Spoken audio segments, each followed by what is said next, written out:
Baik, assalamualaikum warahmatullahi wabarakatuh. Perkenalkan nama saya Muhammad Bilan Pratama dengan NIM S1S1240069.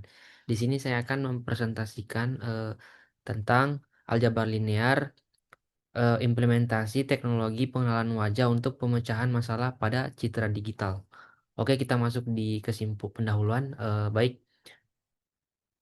oke, sebentar. Oke, kita masuk di pendahuluannya.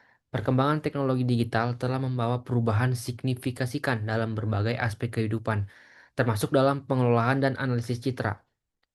Salah satu cabang teknologi yang semakin berkembang dan banyak diterapkan adalah pengenalan wajah, yang merupakan bagian dari bidang pengelolaan citra digital dan kecerdasan buatan. Teknologi ini memungkinkan sistem komputer untuk mengidentifikasi atau memverifikasi identitas seseorang berdasarkan fitur wajah yang terekam dalam citra digital. Pengenalan wajah memiliki banyak aplikasi praktis dalam kehidupan sehari-hari, seperti sistem keamanan, kontrol akses, absensi otomatis, pelacakan identitas, hingga analisis perilaku konsumen.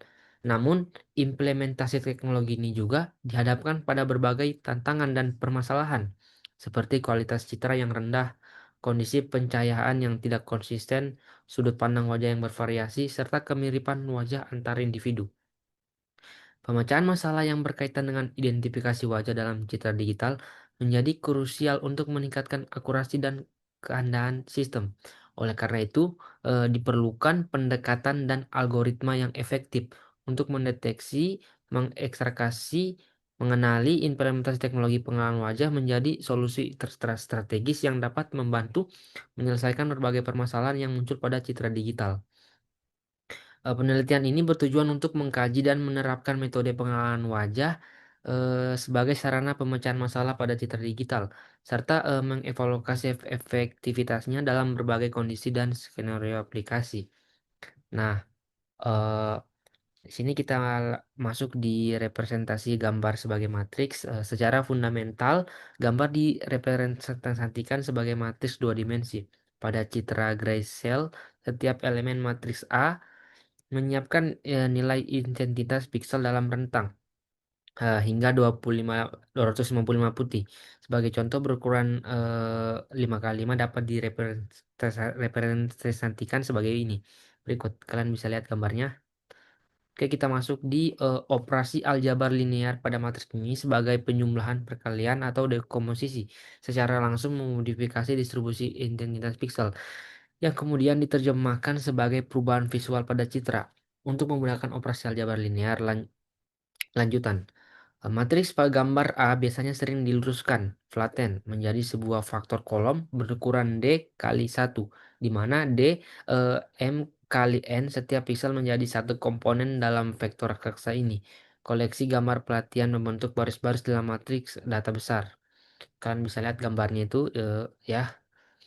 Oke, kita masuk di pra, pramo, pra, prosesan dan normalisasi atau persiapan data.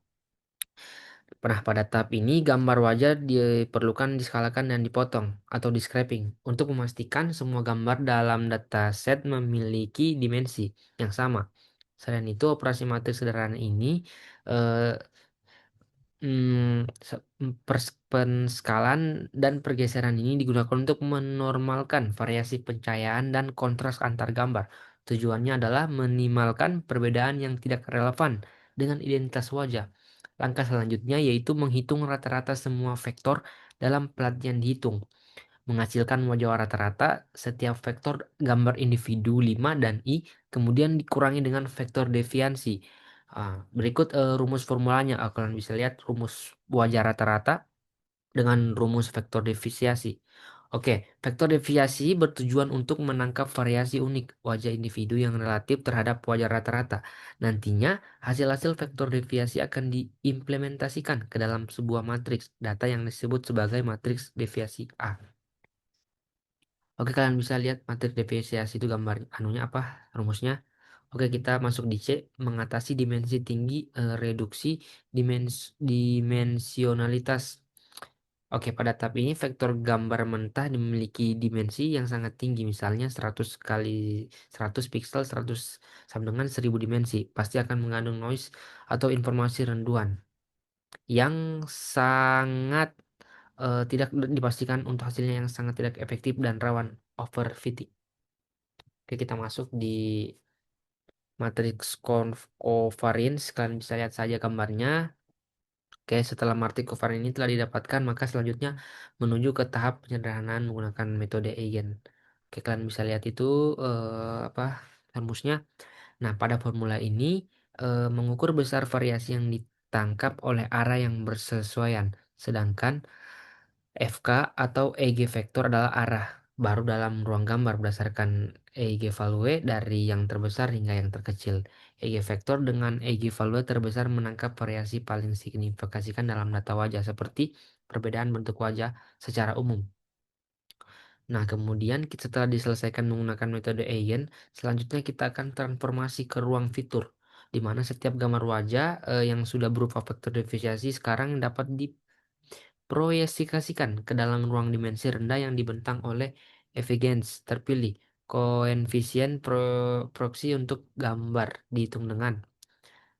Oke, kita lihat ini gambarnya dihitung dengan itu, guys. Oke, setelah itu direpresentasikan ke dalam matriks sebagai evidence. Itu gambarnya kalian bisa lihat. Pada matriks ini, evidence ini matriks yang dihasilkan merupakan representasi dimensi rendah dari gambar wajah asli dalam ruang Eigenvans. Matriks ini merupakan kumpulan nilai numerik ringkasan dari wajah tersebut. Oke, kita masuk di data di D, pengenalan perbandingan dalam ruang fitur. Pada tahap pengenalan nantinya akan dimasukkan berbagai data wajah. Setiap wajah yang terdaftar dalam basis data disimpulkan sebagai vektor fitur N, sementara gambar wajah yang diuji menjalankan serangkaian proses yang sama. Vektorisasi, normalisasi, pengukuran rata-rata, dan proyeksi ke ruang EGVans. Untuk menghasilkan vektor fitur uji N, tes, untuk menentukan kecocokan sistem pengukuran kesamaan antara F dan vektor-vektor dalam basis data mengukur metrik dalam jenis jarak ekuivalent dan Gaussian similarity, di mana jarak kecil atau kesamaan kosinus besar menunjukkan kemiripan tinggi. Wajah uji kemudian diklarifikasikan sebagai wajah terdaftar jika metriknya melebihi ambang batas tertentu. Jika tidak, sistemnya akan menganggapnya sebagai tidak dikenali. Proses ini memanfaatkan aljabar untuk efisiensi komputasi dan akurasi dalam membandingkan representasi fitur wajah yang berdimensi tinggi. Oke, kalian bisa lihat gambarnya formula Euclidean dengan formula similarity. Oke, di sini kita setelah salah satu tahap ini selesai dilakukan, maka tahap selanjutnya kita membentukkan keputusan, di mana keputusan tersebut dibuat setelah tahap pelatihan data dan klasifikasi menggunakan salah satu cara di atas. Adapun tahap akhir keputusan akan membentuk formula persamaan sebagai berikut. Oke, di sini kita lanjut di linear diskriminan analisis LDNA sebagai alternatif PCA dalam pengenalan wajah. Nah, berbeda dengan PCA yang berfokus pada memaksimalkan varian total data, LDA memanfaatkan aljabar linear untuk menemukan proyeksi optimal yang secara simultan memaksimalkan jarak antar kelas, pemisahan antara wajah-wajah berbeda, dan meminimalkan variasi dalam kelas penyebaran wajah yang orang yang sama, dengan tujuan meningkatkan kemampuan klasifikasi. Metode ini melibatkan perhitungan dua matriks kunci, Gaussian class, scatter matrix, yang mengekuantifikasi penyebaran data dalam kelas yang sama, dan Between Class Scatter Matrix yang mengukur permisahan antara kelas berbeda. Solusi optimal diperoleh dengan menyelesaikan masalah eigen yang dihasilkan dalam matriks SW 1 kali XB, di mana vektor eigen yang bersesuaian dengan nilai eigen terbesar memberikan wajah proyeksi yang paling diskriminatif sehingga tertentu, terutama ketika perbedaan antara kelas lebih relevan daripada variasi global dalam dataset. Berikut formula LDNA yaitu nah, nah sini kita masuk di studi kasus. Kalian bisa lihat studi kasusnya di situ, guys. Nah, ini jadi nanti output gambarnya ini. Gambar di atas adalah deteksi membedakan yang mana wanita dan mana yang pria. Jadi codingan yang tadi ini eh, membedakan yang mana pria dan yang mana wanita. Oke, dari sekian presentasi dari saya ucapkan wabillahi taufiq wal hidayah. Wassalamualaikum warahmatullahi wabarakatuh.